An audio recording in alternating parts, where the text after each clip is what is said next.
Peuple du Lutako Gouma, peuple africain, je vous adresse mes salutations depuis vos différentes positions.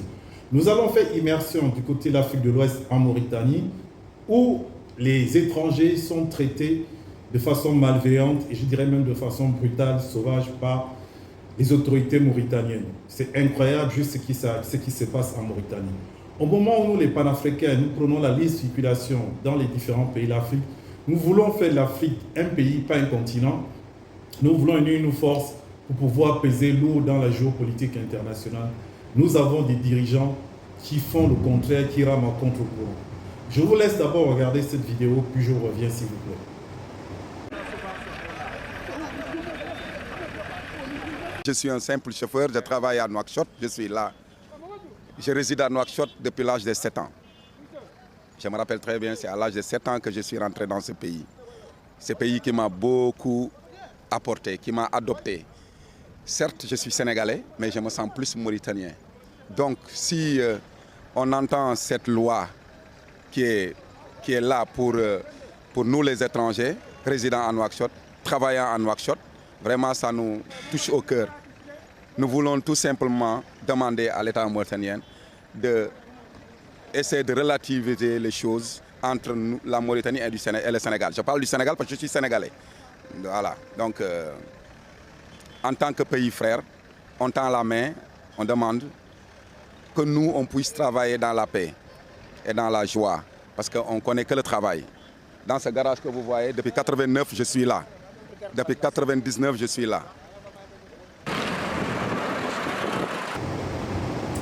Vous avez constaté que c'est un sujet sénégalais qui se plaint de la maltraitance qui lui a été infligée.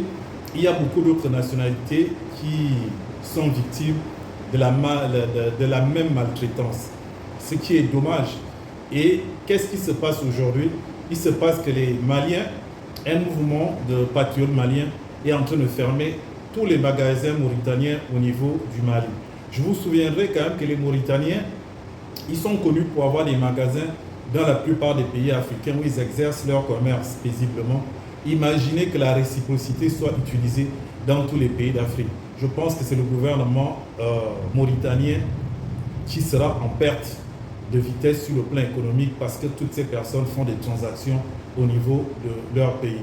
Donc, je sollicite le gouvernement mauritanien pour qu'ils mettent un peu de l'eau dans leur vin, qu'ils revoient leurs lois et qu'ils traitent les étrangers de façon humaine, tous ceux qui ne sont pas à jour, qu'ils essayent de leur donner un préavis pour qu'ils se mettent à jour, mais qu'ils évitent d'aller arrêter les gens dans leur lieu de travail, dans leur domicile et les traiter comme si c'était des animaux.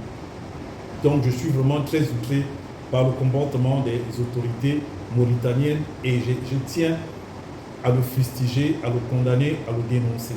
Et je souhaite que vous fassiez tous le relais de ma vidéo, partagez-la dans tous les groupes, dans tous les pays, pour que ça arrive aux oreilles des autorités mauritaniennes, que nous les panafricains, nous ne sommes pas ravis de ce qui se passe dans ce pays.